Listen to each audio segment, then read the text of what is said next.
have, for you media folks, they have a copy of all these questions, so we have the actual copies. So I want to read a couple of these questions. Provide a list of speakers and their qualifications for events you have had in the last year. Provide copies of agreements that you have entered into, as well copies of agreements that you plan to enter into.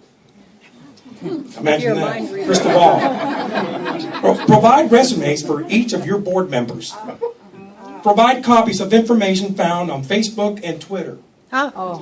Explain your relationship with King City Patriots. Of course, they meant King Street Patriots. And provide scripts from your scripts of your YouTube videos. And the list went on and on. Like I said, we have a copy of that. All this gathered information was to be accompanied with a declaration that carried a penalty of perjury. That's right.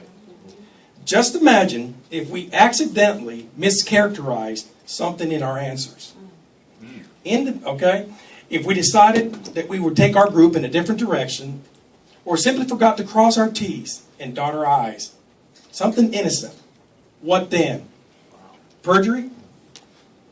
So we as a board voted to forego the request and pursue our mission independent of any government yoke.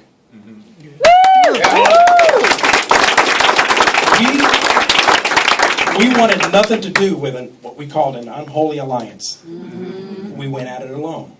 We pay our taxes. We decided to follow the steps of the brave man who fought tyranny 240 years ago. The same man who wrote the Declaration of Independence. And if you look at that Declaration of Independence, the last few lines, and I want to quote these words. It says, this is something that the Clear Lake Tea Party holds on a banner wherever we hold a function, and we take this true and dear to us. And it says, on the last part, it says, and for the support of this declaration, with a firm reliance on the protection of divine providence, we mutually pledge to each other our lives, our fortunes, and our sacred honor. The IRS should not be allowed to bully law-abiding citizens, and their overreach must simply be stopped. And I want to finish with this. Wake up, America, before it's too late. The country that I came to in 1967 from Cuba, it's not the same country we're living in today. Amen. And if we don't do something now, in 3 years, you won't recognize this country. Wake up. Thank you.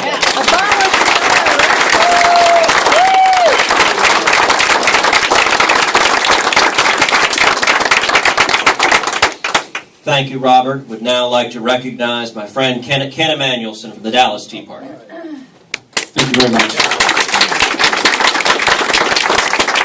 First of all, I'd like to echo what has been said earlier. Ted Cruz is an